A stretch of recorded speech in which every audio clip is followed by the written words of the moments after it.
The tall grass. When they had finished, Chick thought about going home, but he was still worried about being a chick on the run. He figured that by now Obert had most certainly organized a massive homestead-wide chick hunt for him. There was probably even a reward for his capture.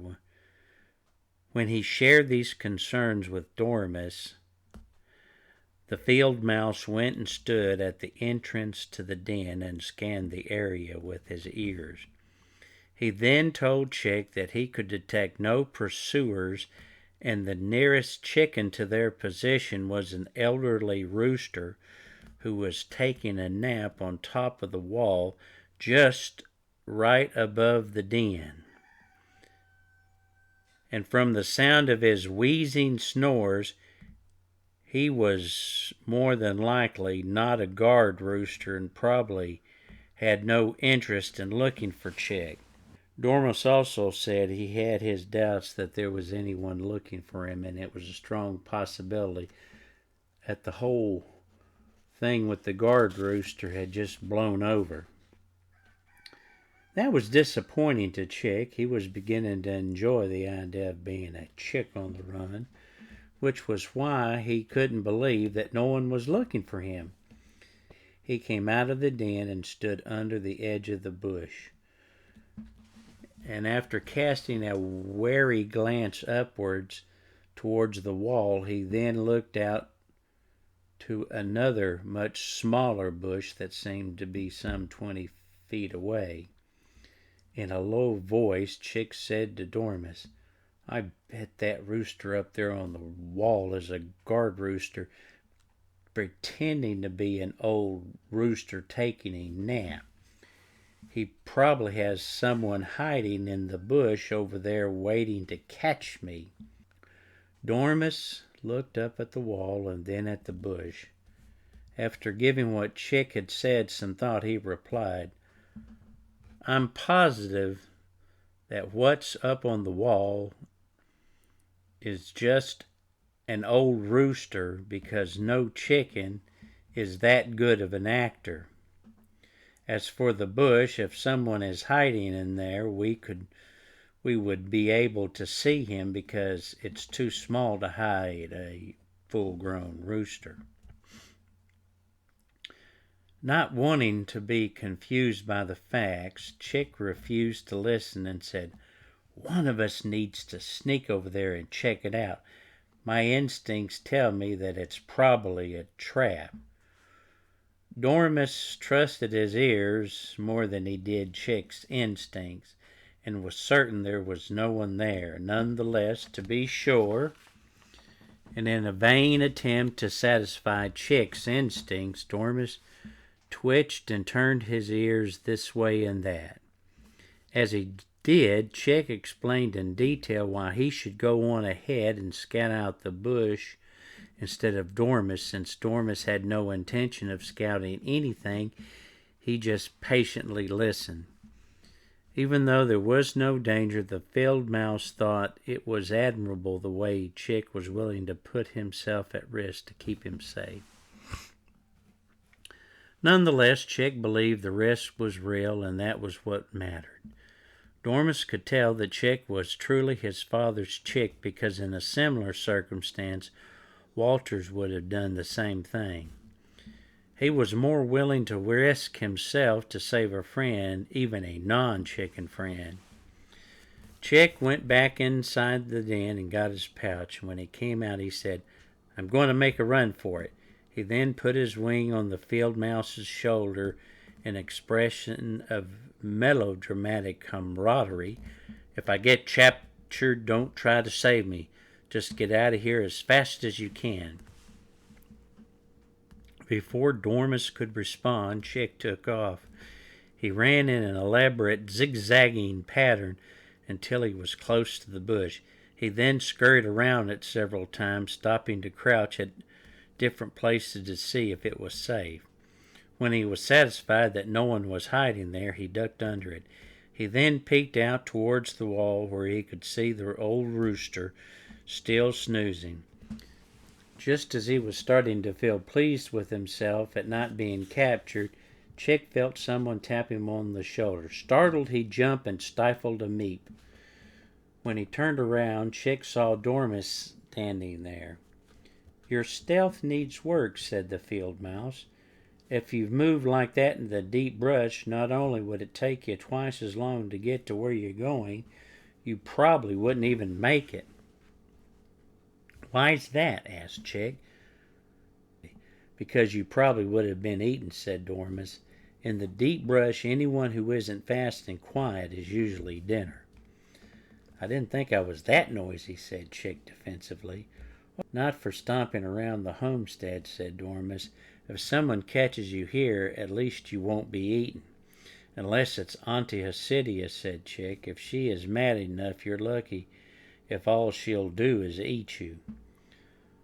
"Auntie Hasidia suspected cannibalism aside," said Dormouse wryly, "my point is that for you the homestead isn't all that dangerous. Not if the mid-hens are after me," said Chick. "Especially Fudgy or Wedgie. They tend to maul first and never bother to ask questions later." Dormouse sighed and said, "I suppose there are a few homestead residents who are less enamored with you. My point is, you don't have to be as stealthy on the homestead as you would in the deep brush." "It was pretty impressive the way you got over here without my seeing you," said Chick. "But let's be fair, my attention was focused on not being spotted by the rooster. Had I not been so distracted, I'm sure I would have seen you." "Are you certain about that?" asked Dormouse. "Of course I am," replied Chick. "I'm pretty observant, and not much gets past me." Then, suddenly, as if out of thin air, another field mouse appeared. This field mouse looked exactly like Dormouse, except he was smaller, plumper, and was missing some of his left ear. Being startled again, this time even more so, Chick was unable to stifle his loud beep. "Calm down," said Dormouse jokingly. "If you keep having outbursts like that, you'll wake up our friend on the wall." With one wing on his chest and trying not to look so startled, Chick gasped, "Where did he come from?" "Well, he's been here all along. You just couldn't see him." "But how?" asked Chick, looking around. "This bush isn't that big, so where could he hide?" Dormouse explained. "Field mice are what some folks call a prey animal. That means that there are a lot of other things that want to eat us. So, in order to survive, the tribe of field mice, of which I happen to belong to, have developed the skill known as Grymme, which is the art of not being seen." Interrupting, the other field mouse chittered something to Dormouse. "Oh yes, of course," said Dormouse. "I'm forgetting my manners. Chick, I'd like you to meet Volmus." Volmus smiled and extended a paw to Chick and chittered. "I'm afraid Volmus doesn't speak Chicklish," said Dormouse. Chick shook Volmus's paw and said, "Nice to meet you." Dormouse translated this. Volmus bowed slightly and chittered.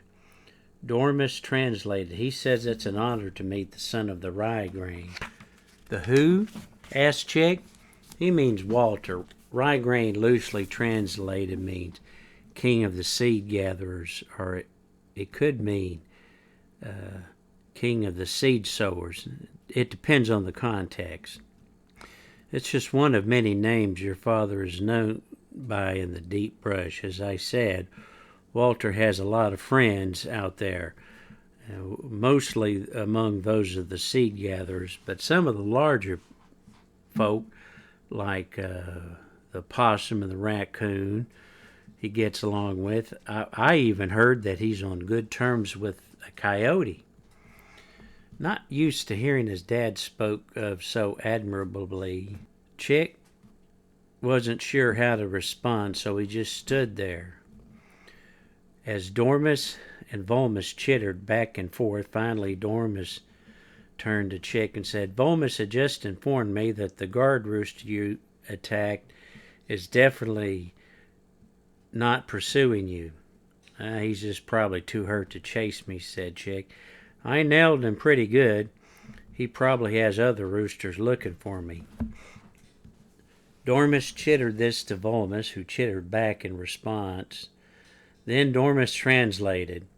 Volmus says, other than nursing a sore eye, the rooster in question is engaged in his usual routine. It seems when he reported your incidents to his colleagues, they thought it was absolutely hilarious. "Oh," said Chick, "I guess getting home won't be a problem." Chick was glad he wasn't in trouble for what happened in the corn patch, but on the other hand, he couldn't help but be embarrassed at having made such a big deal about being a chick on the run. "Of course, we can't be too careful," said Dormus obligingly. "Therefore, I think Volmus and I should go with you to make sure you get home safely." Volmus smiled broadly and bowed. He then chittered something to Dormus, who translated it for Chick. "Volmus suggests that we start by going along the wall. It's a longer route, but the grass gets taller and should provide us plenty of cover, just in case someone decides to come looking for us." "I thought you said no one was looking for me," said Chick. "Yes, I did," said Dormus, "but that could change. I have learned you do have a bit of a reputation, and there could be somebody else looking for you for something other than what happened to the guard rooster in the corn patch." "Well, that's probably true," said Chick, feeling a little bit of pride. "And besides," said Dormus, "field mice aren't exactly welcomed around here with open wings." Volmus then chittered something to Dormus. Dormus translated. "Volmus would like you to know he saw and was rather impressed how you dealt with the guard rooster in the corn patch." "Oh, he saw that, did he?" "Indeed," said Dormus. "He thought you showed great mercy by not inflicting more harm upon him." "I was just lucky he didn't inflict more harm on me," said Chick. Dormus chittered this to Volmus, who chittered back. "Volmus thinks you are very brave and modest," said Dormus. "He says we'll try to get you home without anything else happening to you." Chick liked that Volmus thought he was brave, but the truth of the matter was he didn't feel very brave now that it was certain that he was not a chick on the run. He decided he was more ready to get back home. The three of them slipped out from under the bush and began making their way along the wall, using the grass and bushes as cover. The mice moved smoothly and quietly. Chick's movements, by comparison, were about as smooth and quiet as two one-legged roosters in a cockfight. Eventually, the three of them veered away from the stone wall and began going through the tall grass. As the grass got taller, it got harder for Chick to see where he was going. He was also having difficulty keeping up with the field mice. At some point, Chick realized that he had gotten totally separated by them. By now, the grass was well over his head, and Chick had no idea where he was. He looked back, hoping that he could see the stone wall, but he couldn't. Chick thought if he could just get up above the tall grass, maybe he could see where he was and get his bearings. Chick tried flapping his wings and jumping, but he couldn't hardly get off the ground. Then he tried to find something to climb up on, but there was nothing but grass. At one point, Chick picked out what he hoped was a sturdy stalk of grass, but when he tried to climb it, it just bent under his weight, and there he was, stuck on the ground. Chick began to get worried, not trying to think about snakes that could be slithering around. He decided to press on and hoped he was going in the right direction. As he pushed on, Chick could see the sun was going down and it would soon be dark. The only thing scarier than being outside after dark was being outside after dark lost in the tall grass. As Chick struggled onward, the shadows of the tall grass began to engulf him. That not only made it hard not to think about slithering snakes in the grass, he now struggled not to think about the dark rooster or some other unimaginable horror that might get him. Eventually, when it got completely dark, Chick just stopped. He was too exhausted and scared to go on. He felt like crying, but he held it in because he didn't want the monsters to find him. Suddenly there was a rustle. Chick froze and his eyes went wide with fear. Chick almost managed to convince himself that what he heard was just a breeze, but then he heard it again. Chick frantically began peeping to himself. Please, please, please, oh please just be a breeze. Then suddenly 2 figures appeared before him. Chick meeped loudly and jumped back. Hello, Chick, said Dormus. Realizing that it was just Dormus and Volmus, and he wasn't going to be devoured by some evil creature of the night, Chick blurted out, Where have you two been? Following you, said Dormus. What do you mean following me? I was supposed to be following you. Well, it started out that way, said Dormus, but when we stopped to see if you wanted to take a break, you kept going. We assumed that you knew where you were going, so we let you take the lead because, after all, this is your home turf. I couldn't even see you. How was I supposed to know that you stopped? Well, we called out to you, but you kept going, said Dormus. Agitated Chick flapped his wings and peeped. You must not have called very loudly because I didn't hear you. Well, that is puzzling, said Dormus. He then turned to Volmus and they chittered back and forth for a bit. Dormus said, Volmus pointed out that you were moving pretty fast, probably why you didn't hear us. Nonetheless, the fault is ours, and we should not have let you get so far ahead, and that's when we lost you. You lost me? Peeped Chick. First I was following you, and then you were following me, and now you say you lost me? Well, I assure you it wasn't intentional, said Dormus. Since we were on a well-established mouse trail, we thought you knew the way. Trail? Peeped Chick. What trail? I didn't see a trail. You didn't? Asked Dormus, genuinely surprised. He then turned to Volmus, and the 2 field mice chittered back and forth until finally Dormus turned to Chick and said, Volmus and I are genuinely sorry. Mouse trails are made in such a way that they can only really be seen by certain people. Like field mice, quipped Chick. Well, not just field mice, said Dormus, but anyone who is seen as a prey animal. It's how we elude predators. There are a few people with whom we are on good terms with, such as your father, who can see them, but they don't use the trails because they are so big. We assume that since your father could see them, you could too. That and the fact that you're small like us, and we should have known something was wrong when you veered off the trail, but we didn't want to seem to be impertinent. Incredulous Chick peeped. Impertinent? You didn't want to seem impertinent? Of course, said Dormus. The homestead is your turf, and you're always wandering around exploring. We just assumed you were taking a shortcut. Chick got right around the beak and said, Well, I guess it wasn't much of a shortcut. Dormus rubbed his nose and said, No, I suppose not, but Volmus and I really enjoyed the route you took. It was quite scenic. We may even decide to put a mouse trail through here.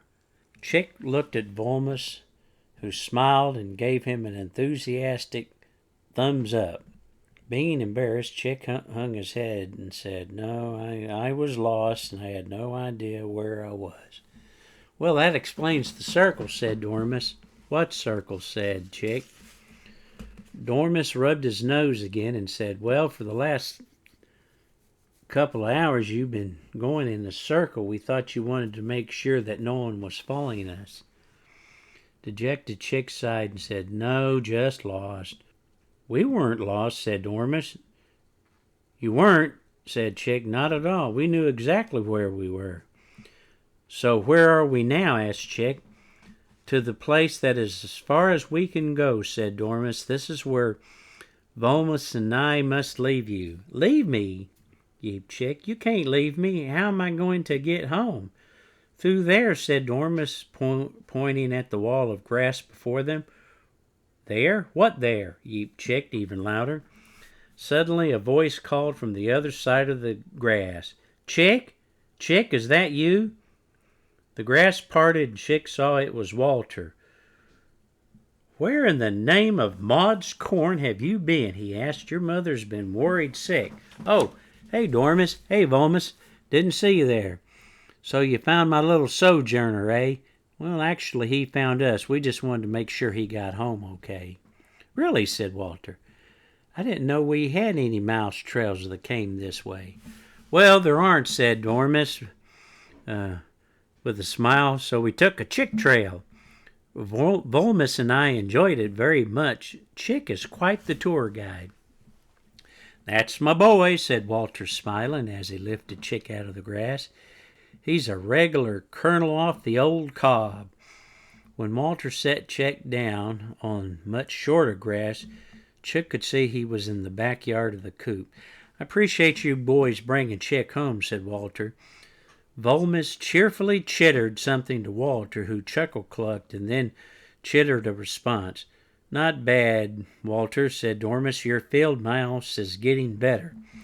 With a wink, Walter tapped his beak and said, "Yeah, those lip trails are tricky, especially when you don't have lips." "Well, we need to get going," said Dormus. "The night is too young, and we have field mouse business to attend to." "I understand, Walter. Thanks for bringing Chick home." Volmus chittered something to Walter, and Walter replied, "Thanks, Volmus, I will." Then in a blink of an eye, the field mice were gone. There was nothing to be seen where they were standing except the moonlight on the grass.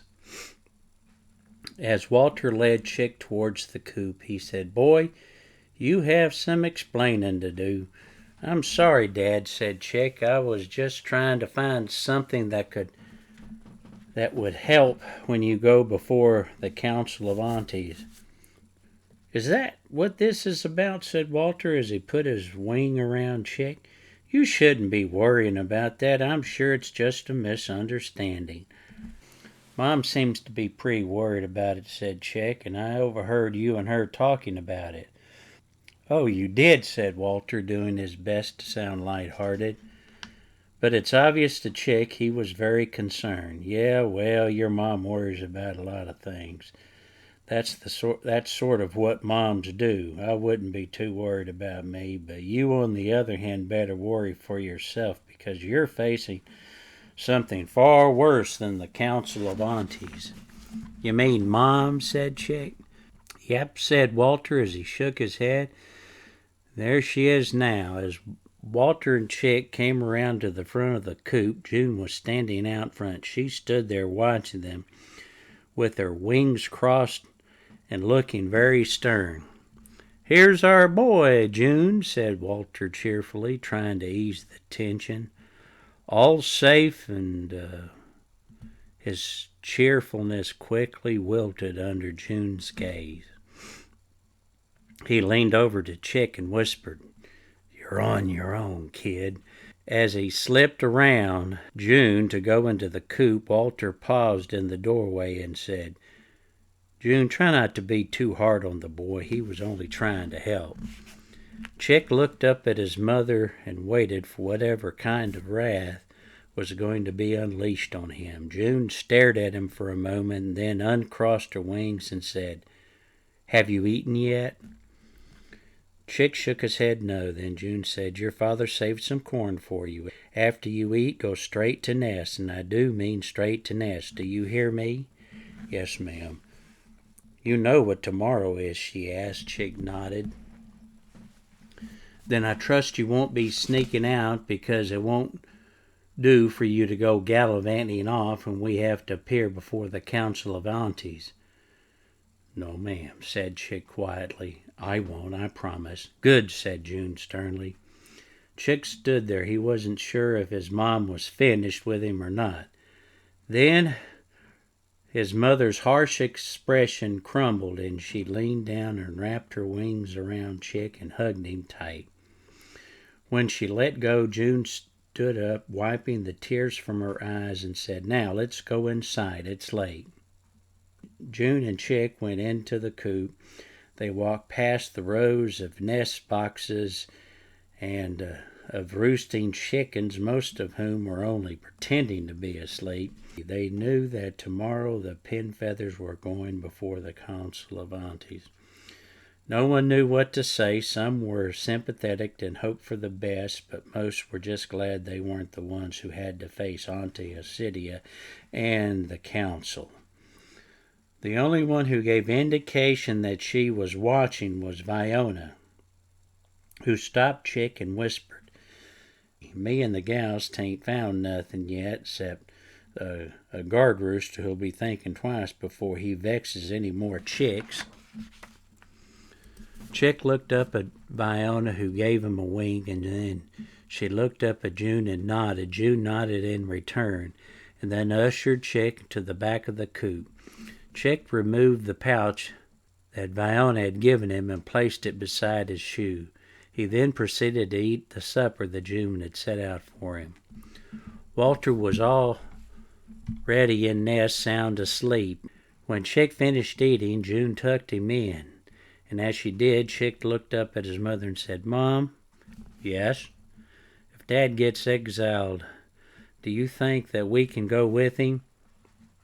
June stared at Chick and asked, "What makes you think your father will be exiled?"